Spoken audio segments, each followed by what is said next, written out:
Welcome you guys to Manifest one more time in the glow. I think that's what it's called, right? Enter the glow one more time. I got it wrong. Now, obviously, my name is not Marcia Middleton. Marcia couldn't be with us this weekend. We're frustrated and sad that she couldn't be here. I think she's been coming for like 20 years. This will be her first Comic-Con she's missed. So, my name is Justin Toney. I'm happy to moderate in her absence. I've got a great list of people on this panel that are going to talk, so you don't have to listen to me shout and holler. And how are we doing, John, on the level? It's good? Looking good. Good.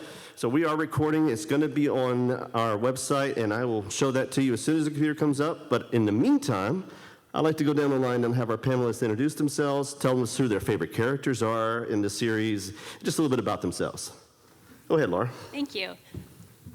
I'll pull this a little closer. My name is Laura Putney, and I have had the great privilege of being in the writer's room from the very beginning of Manifest all the way up through the end when I co-wrote the finale with Jeff Rake. So I have lived and breathed and loved this show for the whole time. And favorite characters, that's going to get me in trouble. I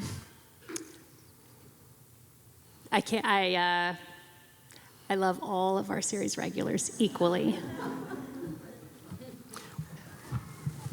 Hello, I'm Shannon. I've been a fan of the show since it premiered, and I would say my favorite characters, it's either between Zeke and Ben Stone. Hi, my name is Juliette Calderon. I'm a Superfan as well. And I am not the typical viewer for TV. I usually like to wait until everything is available online and then I watch it all in one go. I don't like cliffhangers, I'll say that. But I also don't like spoilers, so it's really tough to keep all of that out before I see everything through. But my favorite character is Ben Stone. So. My name's Russ Dalton. I'm a professor of religious education and director of vocation and calling at Brite Divinity School. So I do a lot with callings, helping people figure out their calling, their vocation. But at Brite Divinity School is a very progressive, inclusive, and diverse divinity school right in the middle of Texas. Gets us into trouble sometimes. There's actually death threats sometimes because we go on pride marches and Black Lives Matter protests, things like that.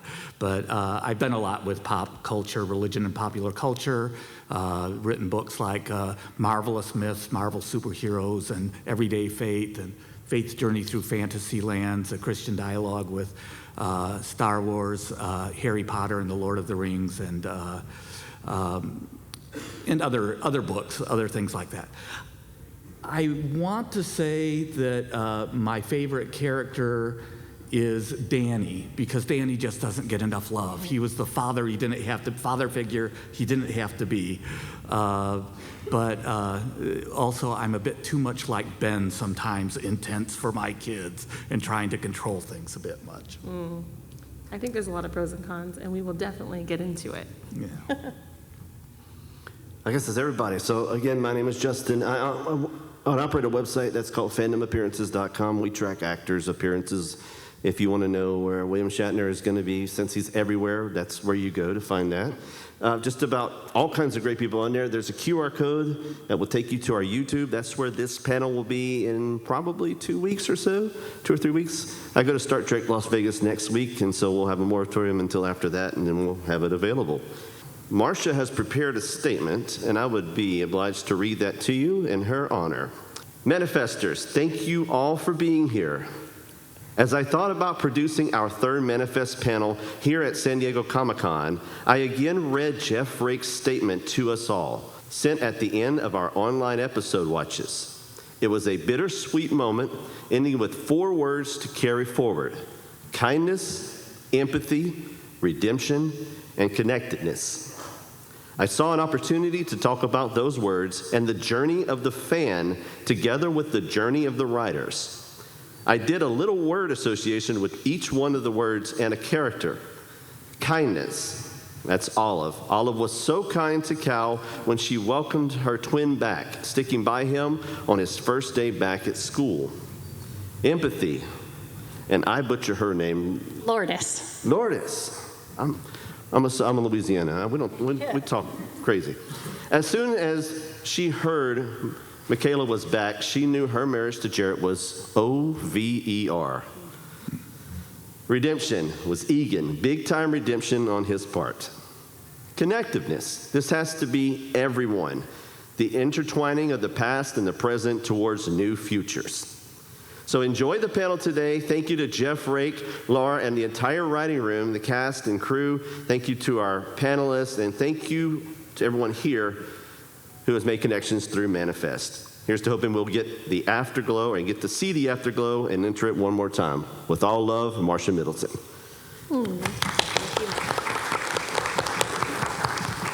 When Marcia explained that she wasn't going to be here, I had to start thinking about this show in terms of moderating it. And I thought, well, I enjoy Manifest. There was a lot of correlation between this show and what was maybe in Lost that preceded it years and years ago. I know we have a writer, we have someone that's involved with it, we have people who have analyzed it. Let me hear your analysis on saying that Manifest was just Lost reincarnated. But some people did say that at some time, and I even thought of it coming in as an oddball. Go ahead, Laura. Great. So I was a huge fan of Lost. In fact, it's part of why I became a TV writer. So beforehand, I used to get together with friends and talk about Lost every single, Thursday morning. I also know that Jeff Rake had never seen Lost. So to the extent that things were following in a parallel line, that was sort of unintentional and not and kind of unrelated. But obviously, they're both about an airplane. They both involve religious themes and bigger redemption arcs. For me, the thing that we really wanted in terms of the bringing our stories to a powerful and emotional end, the end that it was we knew our ending from the very beginning, and we're always writing towards that. The story is the story, as Jeff Rake likes to say, we wanted to make sure that everything mattered, that the ending wasn't, we didn't want it to be sort of they're all, in Lost, I felt like they were all waiting to move on, but there was nothing that they needed to do or accomplish or join together. They were just sort of waiting in purgatory or that place. And so we wanted the choices along the way to matter, because these characters knew they were in a lifeboat. They knew that they were dependent on the others also making good choices and trying to save their lifeboat together. And so we really wanted to lean into that sort of powerful, everything that happens matters towards saving their lifeboat. And in the end, they were successful and saved their lifeboat and us all. Very good. Let's continue on. So I have never actually seen Lost, but the one thing I kept hearing was, it better not have the same ending. No. I'm kind of in the same boat, the lifeboat. I wasn't a fan of Lost. I saw the first couple of episodes. I'm like, this doesn't really drive me and myself. But when he made the comment about analyzing it, I didn't mention it earlier, but I actually work for Warner Brothers. I'm a production incentives analyst, so I looked at it from the side of what was done budget-wise, but it also gives us access to a lot of the behind-the-scenes for it, but not nearly as comprehensive as what Laura got to do. But I want to say, from the little that I have seen, of course, Lost it does have, I agree, that they were not fully aware. They were not all, they were wanting to band together because the survival instinct kicked in, but it wasn't from the get-go, we all are in this, we all have this. Everyone had their underlying motives, everyone had, they're looking out for themselves, because that's where the survival instinct kicks in when you think you're going to die. So you are for yourself. But in this instance, because they all kind of saw it as, oh, it's a second chance, I feel that was kind of a drive for the narrative, and I felt that it was a lot more powerful, in my opinion. But then again, I did not see the rest of Lost, so do with that what you will. I'm a much bigger fan of Manifest than I was of Lost also. But one thing they had in common is that, and I'll say this as a religion scholar, is that they had mystery, and mystery is a good religious word. To embrace the mystery at times. We get upset, and sometimes people turn to religion because they want certainty. But religion is all about, in the Christian tradition, right? Now we see through a glass darkly. The idea that the divine, however we understand it, is unknowable, right? We can't totally understand the divine. What we can understand are some basic principles. So there is the mystery of the different callings and the way people receive their callings. And, it's a fantasy manifest. But in religious traditions, we know what our calling is, right? The Hebrew prophet Micah says, what does the Lord require of you? You know, O mortal, it is to do justice, to love mercy, to walk humbly with your God. And that's part of what I love about Manifest, is that, how many of you are aware of the whole sort of self-help movement of manifesting? Maybe when you Googled Manifest, it shows up. And it's a fine thing. You envision what you want in life, and you send it out there, and it isn't that it's magically it happens, but it's kind of supposed to help you accomplish those goals. But in the show Manifest, those callings weren't really for their own good. It was that what Jeff Rake calls, drawing on the Jewish tradition, of healing the world, of helping others. And that's what connects with that kindness and that empathy and that connectedness, that we know what our callings are. And so that isn't a mystery, even though we're left with some mysteries at the end of Manifest. I do want to mention we have an audience microphone. If you want to ask questions, if you want to make comments, we'd love for you to get to that microphone and ask those away. So. And just to tag on to what you were saying, the Romans 8:28 is obviously a big part of the show, and in there it talks about the part that we don't usually quote. We just paraphrase it, all good things, but it's all things work together for good for those who are called to according to His purpose. So we had the word callings came from that verse as well. But I love that you have another reference for it in my. I'll say, biblical scholarship, if you look at the context, it's all about God doing the good through people who are called according to God's purpose. So it isn't everything's going to turn out okay. Isn't really. So maybe Mama Stone got it wrong in the interpretation a little bit. But it's really about that God is working for the good and working through those of us who are called to do that good work, which our heroes in Manifest were. Laura, I do have a question. Where exactly did that verse come in from? Was it something that was always in the theme that Jeff had for the show? Or was it something that was brought up in a discussion with the writer's room? Or how did that develop? It is in the absolute DNA of the show, that the meaning behind that purpose and the very first callings were, related to 828. You can see it in the numbers on the gate when Michaela goes to rescue the Pilar sisters. That happens at 828, and of course, Ben's mom, Ben and Michaela's mom, had always had that verse was a fundamental part of their childhood. So that was on the pillow in the pilot. It was the thing that made it was all coming together, and the purpose was to highlight the meaning of that verse. And then, of course, in the finale, that pillow is what Eden is holding on to when the world is coming to an end. She's holding on to that pillow. Do we know exactly how many times 828 appeared within the series?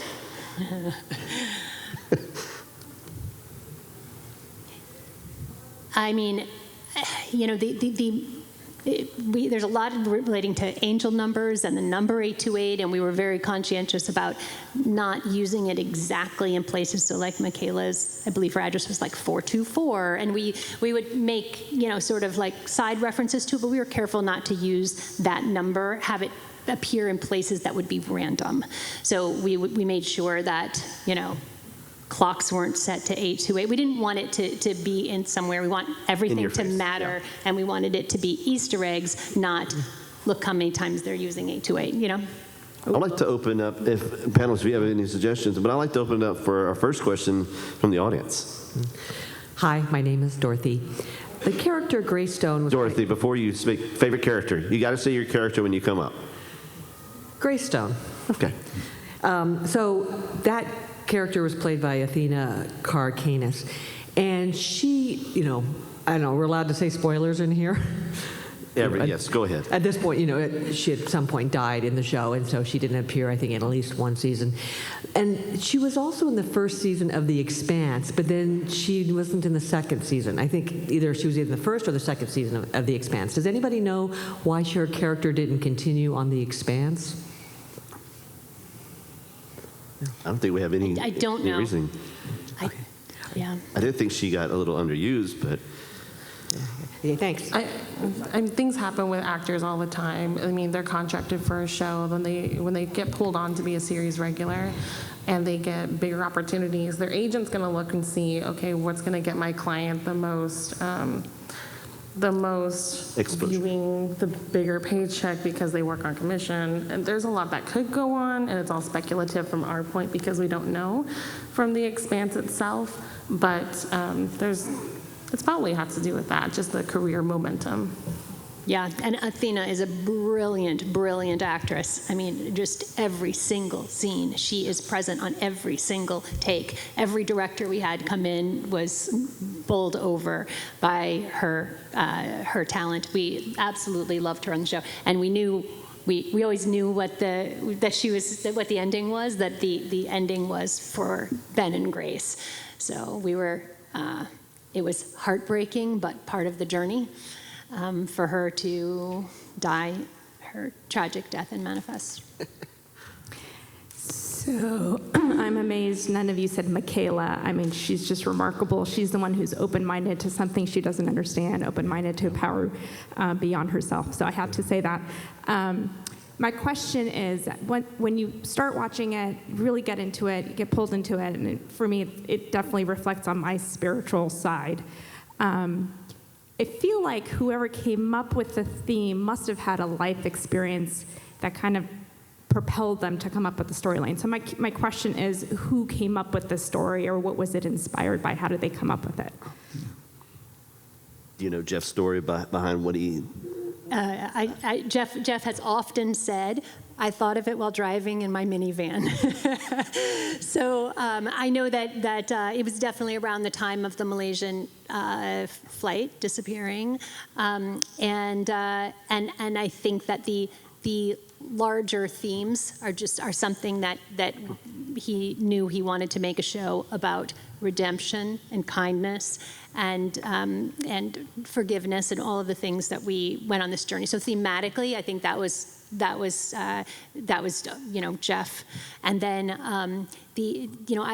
I think of, and I think in the room a lot of times we talk about the show as it's really a Noah's Ark parable. The humanity's being tested with this group of regular people, and I don't know where that kind of notion came from, but it's just a theme that has endless opportunities for emotion and drama and humanity. So it was a great, wonderful experience writing for the show. But I can't tell you exactly where the initial genesis of the ideas came from. Thanks. Higher power, I love it. Yes, it was a calling. It was a calling. That was great. So definitely a calling. But as we continue in the panel, we talk a little bit about just the overall themes in the pilot and how they were different than the ending of the show. You got a lot of strife happening at the beginning. You got a marriage that looks like it's on the rocks. You've got a kid with cancer. You've got all those things. What changed? How did those characters develop throughout the series? And I'm going to start off on the other end and let our professor come, and we'll go back this way. Okay. Well, I think they received these callings, right? They received where they were forced to look outside of their own struggles, and that caused tension in some of the relationships. Some of the family, we had Grace saying, "Oh, you need to be here," but again, they were focused with these callings on helping other people and starting to see the wider world where it's all connected, right? Drawing on all of these different religious traditions. And I think that gives you some perspective, some serenity, some spiritual perspective. I mean, there's things plot-wise that changed, right, in their lives. But I think the redemptive arc for the individuals in their lives, it caused stress, and sometimes it caused, Sanvi's arc to struggle, and then to find some serenity, some faith, some community. And I think that's something we all need. Okay. I was just making sure. Yeah. I will add on to that. I do love the idea behind when we're talking about callings of a higher power calling upon someone. I love the idea that there is still the freedom of choice within that calling. They can choose whether or not they're going to actually follow it. And we see that how it plays out. But at the same time, I think it actually gives our characters a lot more dimension. Not only because it progresses the story forward, you need those characters. Obviously, when you're writing on a show, and I know Laura could speak to this more, there's changes that happen all the time. When you're writing week to week, or even if you have it set up weeks in advance, the callings, giving everyone a purpose, driving the story forward, seeing their changes, seeing their complete lives. The clarity comes into play, the idea that they're lost, they are struggling. In this very first episode, they don't know what to do. We've all had those moments in our lives where we're dealing with something that feels monumental. It feels like this huge choice or this huge struggle that we're dealing with. But then when you take a moment to come out of it or to see it from the outside in, like a higher power looking in, you get that clarity. You get the ability to kind of say, it's not that big of a deal. There is something that's more important. I need to come over this. I need to overcome this. And we always like to see a hero fall so that we can see them rise up. I have to wonder with the callings if they kind of got attached on to, say, their profession or their talent. Because I look at Cal, his seems to be the only one where it was artwork that came out. Michaela, who's a police officer, was like detective work with her, and Ben Stone, who's a professor, it's like deeper into learning more about this. So it kind of seemed like it was attached onto either a talent or the profession. Yeah, I think that was the case. And the calling spoke to you in a language that you can understand is something that we would often say. And so as far as the difference between where they started in the pilot and where they got to, in the pilot, there's a fissure of a family. The fracture is in a family. And in the finale, the fracture is in the earth and in the entire world, and it's falling apart. And so, and Ben Stone very nearly kills someone, just like cold-blooded shoots Angelina. So it's and that is his final test. And if he had shot her, he could have sunk the lifeboat, and they might not have survived, because forgiveness lightens the heart. He didn't get the message in time, but he chose to do the hardest thing that character has ever done, which is to pick up Angelina, this person who killed his wife, stole his baby, stole the baby's childhood, and plagued them, almost destroyed the world by sinking the lifeboat, and bring her onto that plane and not shoot her. And so that character, I think that things ramped up in terms of the strife into a really difficult, we're putting somebody in this emotional crucible where to pick her up was the hardest thing he'd ever done. And that is ultimately the thing that healed this fracture. And if I can chime in on that, and I think it's key that Ben forgives Angelina or shows mercy on Angelina before getting Olive's message to him. We're going deep dive into the last episode here. But also, Angelina is the one person who tries to use her callings for her own benefit, right? That's the problem. She's trying Selfish. to promote herself. Not kind. She's not following the callings. Right. She's not solving problems. She's trying to use power.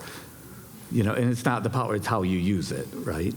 Most definitely. Well, as we think of Marcia's message of connectedness and kindness and redemption, there are some characters that got shafted, as a bad word to use, but they did in this series. And I feel like the first two that I want to talk about is Troy and Sanji, because that relationship, it seemed like it was there. The pieces were there, but it never it didn't go any further. And I feel frustrated with that. I would love my panelists to tell me why. I love Troy. I love him. But, I think he was in a very unrequited love with Sanvi. He was completely besotted with her, and she respected him as a scientist and as a friend, but was not there emotionally. But he did get his hero's moment. He did, yes. He got his hero's moment when he stood in that doorway and escaped from Gupta's lab and allowed Sanvi to escape. So he threw himself on the fire or whatever it is, and had his big hero moment, and got a hug from Sanvi. He just got a hug, though. That's it. Anyone care to speculate on that? Well, I was kind of hoping more between her and Ben. It was, but at the same time, it just felt like that was, I'm going to say something bad. It felt like the writers were pushing that, but maybe they were not, and it was just all in my imagination. You thought it too? Show of hands, who thought that? Come on, I'm not the only one. Yeah, so he's saying up here, there were supposed to be 6 seasons. So it was, obviously the story is the story. We always had that in mind. But if there had been more time, certainly that would have been, we would have been able to tease that out. If we had more episodes, we would have been able to spend more time with Benvi. But are there any Benvi fans? Anyone, was anybody wanting Ben and Sanvi to get together? Because there was a significant online, fan club for Benvi. He was married. No. Well, his wife had. Is there anyone that did anybody raise their hand for that? You need more time. One person. Okay. Oh, we got to. Okay. All right. Okay. We accept it. Okay. We'll leave. Now, the other character, I don't have a picture of, but Danny, I felt also got disrespect in the series because he was the father that was there when Ben was not. And when you look at people who take that role in life, it's really emotional for them, and tearing them away from it.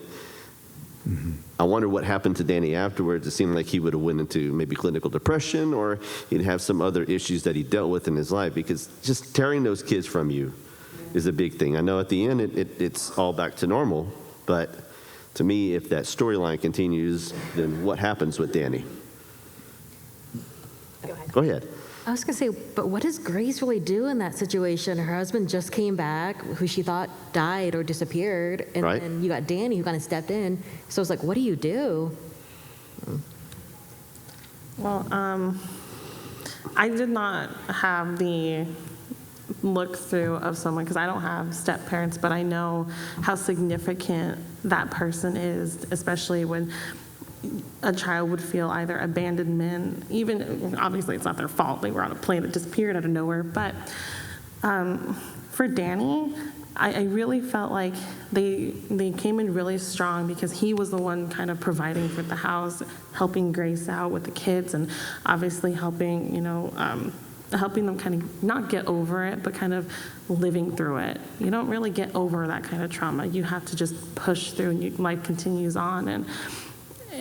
I feel like they did Danny a really good justice in the way they tapered it off, and he kept being entangled in their lives because that was the person they called that when something happened because Ben wasn't around. And I felt like it was a good kind, not send off, but it was close to reality. When there's a breakup or there's a separation between two people and they have been through that tragedy and, you know, helping Grace kind of overcome that, she was put in an impossible position. There is no playbook about your husband disappearing and coming back. He's exactly the same age. He's exactly the same. And no time has passed for him. But I felt myself saying, oh, no, she should just get rid of Danny. Unpopular opinion, of course. But I think she did the best she could in that situation. There's no real understanding in that sense of, oh yeah, well, you were gone for 5 years, just move back in, just come on back, everything's cool again. I felt like it was a pretty realistic portrayal. It definitely gave me, this is realistically what would happen. I can see everything playing out exactly like that. So the writers did a fantastic job, in my opinion. Yeah, it was tough, Yeah. I gotta say. Yeah, go ahead. Well, I was just going to say, yeah, I agree with that in the sense, you know, that's why I mentioned Danny at the beginning, doing this wonderful thing, being, you know, the father figure he didn't have to be. And how I resolved that, in my mind, is thinking about, you know, I have wonderful students. You know, graduate students are preparing to be ministers or counselors or do social justice, you know, advocacy. And a number of them are foster parents, and it's all lined up for adoption, right? And then at the last minute, a birth parent comes in, and they just lose the child, you know, and then they move away. And they've sort of resolved this. I mean, I have a lot of sessions with them just dealing with this, but it's what you do for love, and it doesn't always pay off. And sometimes that's what life is. It's a risk to love and care for people. Danny took that risk, right? So it isn't right, it isn't fair, but that's what happens sometimes. But you still do it. I mean, in that sense, Danny took a pretty, at that point, it seemed like a low risk. There was no, he didn't think Ben was going to There was come no back. Ben in the picture, right? Yeah, yeah. He was like, oh, he's gone. Not, oh, he moved away. It was, he was dead. He was So- gone, yes. Yes, and I love the foster care analogy, and I think Danny was a heartbreaking character. His journey was one of the most heartbreaking in the series, and I think he did nothing wrong throughout. And the fact that Olive calls him when she gets caught shoplifting, that is her dad. That's been her dad. Yes. And that moment is, I think, when the family realized, when Grace and Ben realized that they can't go forward with this if they want to keep their family intact for Ben's sake, for his healing with Olive, for that journey. And I think Danny took this heroic move of stepping aside so that Ben could be the father that he had no fault in being gone and wanted to be for his kids. So I think, you know, Danny, yes, was he got the shaft by sort of life and by circumstances is my feeling. And by the way, I'll throw in Lourdes also did. Yes. But I don't know. Danny is the one that tugged, and then when Ben got evicted from the house at that point, again, it kind of still hits you in the same scenario. We're going to move on because we're going to run out of time, but there is a character that really aggravated me this entire show once she was introduced. And I got up out of my chair on the finale, cheered and applauded whenever I saw this. I wanted to strangle her myself. She was so well written that I never knew what she was going to, but then she just always aggravated me. When I think about this scene, I also think of Moisturize Me from Doctor Who. It's always asking for moisturizing. But can we talk a little bit about her? Let's talk about just her just being deceiving and causing issues and strife, taking the baby, thinking that's hers, and let's just talk about that for a few minutes. You know, She was never an angel. we like to think people, troubles in their life, and people do, and they have struggles. There's people. Religion can be a force for good or a force for evil. We can interpret Scripture to be prejudicial, discriminatory, or any sacred text, right? Or to be self-serving. And sometimes we know people where they're interpreting or drawing on religion in such a twisted way that after a while you say, you have to know on some level you're intentionally being blind to what is right and wrong. And I thought of that repeatedly, with Angelina and Angelina's mom, quoting Scripture, and arguing with people back and forth, of course, would frustrate somebody like me. Yet on the other hand, because of my faith perspective, it's still, I struggle with the fact that the divine, the glow, God, whatever you want to name the divine in Manifest, is such a forgiving, kind force, striving us to show mercy, that it is quite jarring, the judgment at the end of all of these characters. Even Angelina, yes, does she deserve it? Many of us deserve a little bit of judgment, but she really that was a surprise to me. She should have burned a lot sooner.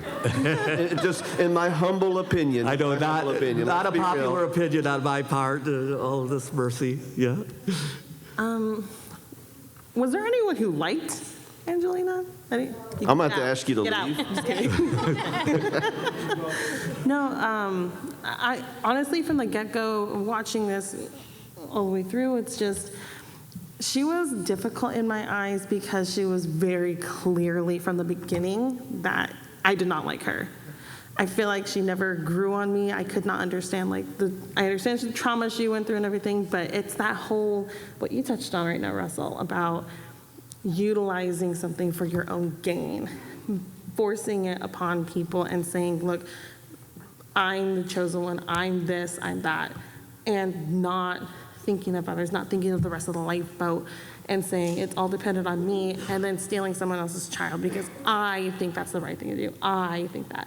But I feel like it gave a good run for the show, to not only for the story, but because of everything that Ben has to deal with right after, with the disappearance. And I felt like it was a good, what am I looking for? I felt that it was good to see the complete opposite of what everyone else was doing. It was a very, very hard left turn, just saying, no, this is what it is. And she never grew on me. I'm glad that she got her justice in the end, of course. But on that note, I think of the story of, what is it? Isn't it Lot's wife when she turns around? He turns into a pillar of salt for the smallest thing. Yeah. So the judgment is definitely swift, but I feel that it was very much in accordance with what all the characters did. There's no real redemption there for her. I didn't think she was going to make it at all, so I'm glad she did. Understand. So I actually kept an open mind about Angeline, from the beginning. I was like, oh, maybe, Ben can kind of turn her, make her good. But the moment she stole the baby and killed Grace, I was like, nope, she's got to go. She needs to go. No. Does anybody remember the first calling that Angelina had? The very first episode she was introduced, we found out what her callings had been. Anybody? She was being chased by a dark angel, and her name is another clue. And so she's being chased by the dark angel, who, if you go back, turns into the dark angel. It's a premonition of what they're going to face on the plane. And instead of combating it, she becomes it. She becomes an agent of the dark angel. She is one of the forces that was poised, almost very nearly sank the lifeboat. So the brilliance of Holly Taylor is that she could make you feel that she's trying, she has a plan that's trying to be good. She thinks she's doing the right thing. And everybody on that airplane had a different set of skills. Everybody did. She was raised by people who were very, very well versed, pun intended, in scripture. She knew how to wield it, and she could have used it for good, and she wielded it for her own selfish purposes. And that's what happened. So I have a surprise. Daryl Edwards sent us something, and I would love to show you because I've been spending the entire panel downloading it. So please enjoy a message that he would like to share with you. Great character. Glad that he was on the show. We should have had him. He really redeemed himself. He was a jerk at the beginning, and yes, that's all I'm going to say. Hi, Daryl Edwards here. Marcia sent me some questions, and I'm going to try to answer them for you. All right, question number 1. When you think about your time on Manifest, what makes you smile? So there are 2 things that really put a smile on my face.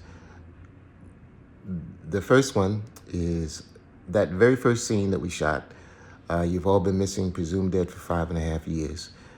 I was so nervous because there was so many background actors, and there was a real jetliner, and there was a helicopter, and it was night. And I hadn't even auditioned for the role of Vance. I auditioned for the role of Daly, and my agent contacted me and said, hey, this is other role they want you to play. It's only going to be in a couple episodes, but see if you like it. And I was like, wow, an authority figure. Yeah, absolutely. But I was so nervous, and I delivered that line. And then in between takes, I went over to Josh and Melissa were in the front, and I said, I'm so nervous. I apologize. And Josh was like, no, man, you rocked it. This is Manifest. This is how we do. We got your back. And Melissa was like, yeah, you were great. You were great. And it gave me so much confidence that it carried me through. It carried me through the rest of the show. All of the seasons, I always thought about that support that they showed. And it was the same with everyone in the cast. I've never been in a cast of people who were this kind. So that carried me through. Next question. A scene that you were not in that you really liked or were affected by. Grace's death. A lot of us came to the set to watch them shoot that scene because it was the last time we were going to see Athena. And I wasn't prepared for how emotional it was.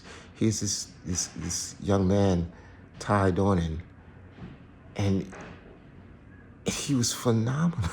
He was so good. He was weeping take after take, and he looked so much like Jack, and it just got me.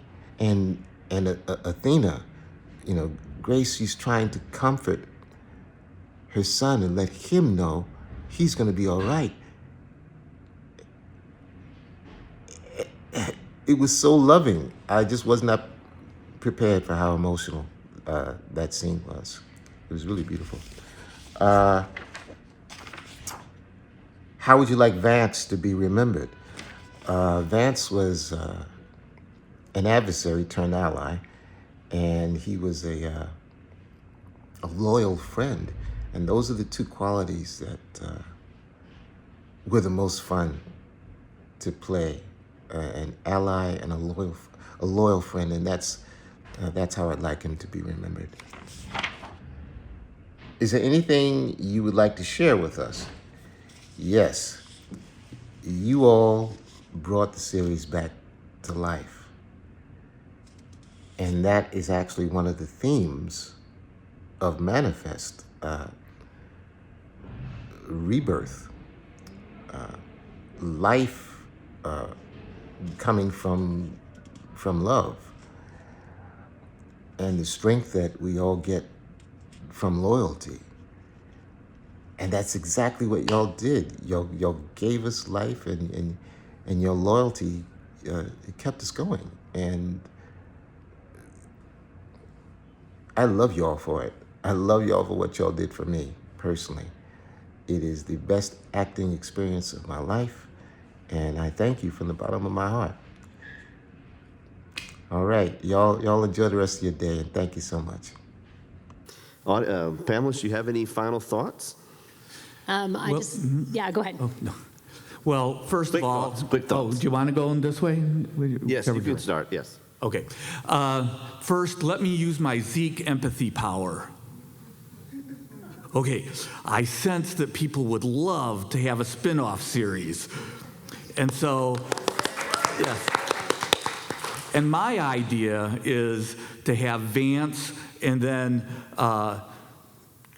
Jared Drea be in a detective agency together, maybe having Sanvi and Alex as their CSI agents. And I'm going to do my best to make that happen right now.